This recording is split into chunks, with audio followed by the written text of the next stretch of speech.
Hi students, good morning आप you. मैं जितेंद्र कुमार अपने यूट्यूब चैनल जेके मैथ्स टीआर में आपका स्वागत करता हूं। और आज हम आपको पढ़ाने वाले हैं कक्षा 10 का विज्ञान, गोलीय दर्पण द्वारा प्रतिबिंब बनाने का नियम। ठीक है, तो आज हमको पढ़ना है गोलीय दर्पण द्वारा प्रतिबिंब बनाने का नियम। और अवतल दर्पण द्वारा क्या नियम है, अवतल दर्पण से हम प्रतिबिंब कैसे बनाते हैं देखते हैं। तो बिना देरी किए हम लोग स्टार्ट करते हैं। ठीक है, तो ये है अवतल दर्पण के लिए पहला नियम होता है, जब कोई प्रकाश किरण, यह एक अवतल दर्पण है, इसका नाम है M1 M2, इसका ये ध्रुव P है, मुख्य फोकस F है और वक्रता के C है। ये मुख्य अक्ष है, मुख्य अक्ष दर्पण के ध्रुव पर लंबवत होता है। इस प्रकार ये जो PC रेखा है यानी कि मुख्य अक्ष है, यह एक लंब का काम करेगा।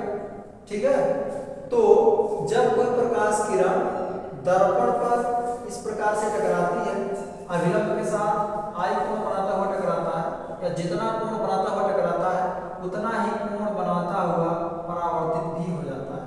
जैसे कि यहाँ पे ये AP जो किरण है इस बिंदु P पर टकरा रहा है आई कोण बनाता हुआ, तो ये जो PB किरण है वह परावर्तित किरण है और वह अभिलंब के साथ कोण R बनाता हुआ परावर्तित हो रहा है। यहाँ पर कोण I और कोण R बराबर है, यही परावर्तन का नियम भी है। जितना कोण बनाता हुआ कोई प्रकाश किरण अभिलंब के साथ किसी दर्पण पर टकराता है उतना ही कोण बनाता हुआ वह वापस भी लौट जाता है, मतलब परावर्तित भी हो जाता है। तो पहला नियम आप समझ गए होंगे। दूसरा नियम है, जब कोई प्रकाश किरण मुख्य अक्ष के समांतर जाता है तो परावर्तन के पश्चात मुख्य फोकस से जाता है। तो यहाँ पे देख रहे हैं एक दर्पण है M1 M2, जिसका ध्रुव P है, मुख्य फोकस F है और वक्रता केंद्र C है। इस दर्पण में यहाँ पे एक किरण PQ किरण दर्पण से टकरा रहा है बिंदु Q पर और टकराने के पश्चात वह मुख्य फोकस से जाता हुआ दिख रहा है। तो यही आपका दूसरा नियम है। आप दूसरा नियम भी समझ गए होंगे। अब तीसरा नियम की तरफ जाते हैं। तीसरा नियम है, यहाँ पे दर्पण M1 M2 है, जिसका ध्रुव P है, मुख्य फोकस F है और वक्रता के C है। अब तीसरे नियम में क्या बताता है कि जब कोई प्रकाश किरण मुख्य फोकस से जाता है तो दर्पण से परावर्तन के पश्चात वह मुख्य अक्ष के समांतर हो जाता है। इस प्रकार से यहाँ पे एक किरण है AB किरण, मानो AB किरण है, यह मुख्य फोकस से होकर के जा रहा है, बिंदु B पे टकरा रहा है, टकराने के पश्चात यह मुख्य अक्ष के समांतर हो जा रहा है। BC ना तो B कर लो, चूंकि C ऑलरेडी हम नाम दे चुके हैं तो ये हो जाएगा B। अब चौथा नियम है, जब कोई प्रकाश किरण वक्रता केंद्र से जाता है तो दर्पण से परावर्तन के पश्चात वह उसी मार्ग में वापस लौट जाता है। जैसे कि आपको फिगर में यहाँ दिख रहा है M1 M2 एक अवतल दर्पण है, जिसका ध्रुव P है, मुख्य फोकस F है और वक्रता केंद्र C है। यहाँ पे एक प्रकाश किरण, यहाँ पर एक प्रकाश किरण AB वक्रता केंद्र से जा रहा है, दर्पण से टकराने के पश्चात उसी मार्ग में वापस लौट आ रहा है। इस प्रकार से आपको किरण आरेख की जानकारी होनी चाहिए। जब आप किरण आरेख को जान लेंगे, पहचान लेंगे, नियम को जान लेंगे, तब आपको प्रतिबिंब खींचने में कोई दिक्कत नहीं होगा। तो अवतल दर्पण द्वारा जो प्रतिबिंब खींचने के नियम थे, हम आपको चारों नियम बता दिए हैं। इसी नियम का उपयोग करके आपको प्रतिबिंब खींचना है। अगले लेक्चर में हम आपको सिखाने वाले हैं प्रतिबिंब कैसे खींचा जाता है, प्रतिबिंब खींचने की कितनी स्थितियां होती हैं, उन सारी स्थितियों को हम ग्राफ के माध्यम से आपको समझाने वाले हैं। ठीक है, तो चलते हैं आप उत्तल दर्पण द्वारा प्रतिबिंब खींचने के नियम को समझ लेते हैं। आप अवतल दर्पण द्वारा प्रतिबिंब खींचने के नियम को समझ चुके हैं। अब हम लोग सीखेंगे उत्तल दर्पण द्वारा प्रतिबिंब खींचने के नियम।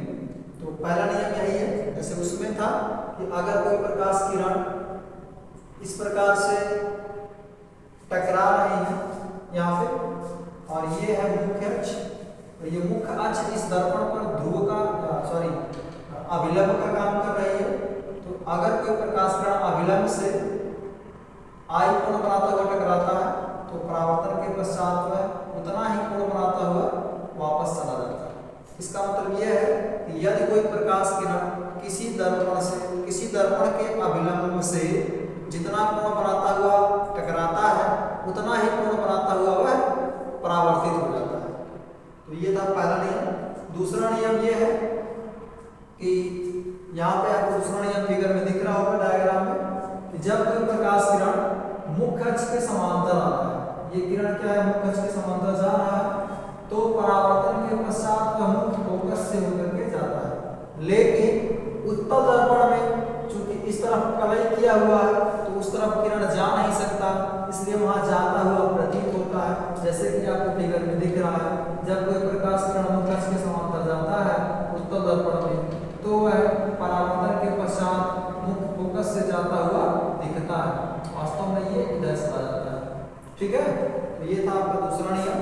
तीसरा नियम ये है, जब कोई प्रकाश किरण मुख्य फोकस से जाता है तो उत्तल दर्पण में क्या होता है, जाता हुआ प्रतीत होता है। यहाँ पे ये एक प्रकाश किरण मुख्य फोकस से जाता हुआ दिख रहा है, लेकिन वास्तव में यहाँ से नहीं जा रहा है, तो यहीं तक ये आएगा, यहाँ से परावर्तित हो जाएगा और परावर्तित होकर के यह मुख्य अक्ष के समांतर चला जाएगा। तो उत्तल दर्पण में जब कोई प्रकाश किरण मुख्य फोकस से जाता हुआ प्रतीत होता है तो वह परावर्तन के पश्चात मुख्य अक्ष के समांतर हो जाता है। ठीक है, तो आप तीसरा नियम भी समझ गए। चौथा नियम जानते हैं, देखते हैं। ये आपका चौथा नियम है। रे डायग्राम में आपको दिख रहा होगा, किरण आरेख में आप देख सकते हैं कि जब कोई प्रकाश किरण वक्रता केंद्र से आता हुआ प्रतीत होता है तो परावर्तन के पश्चात वह उसी मार्ग में वापस लौट जाता है।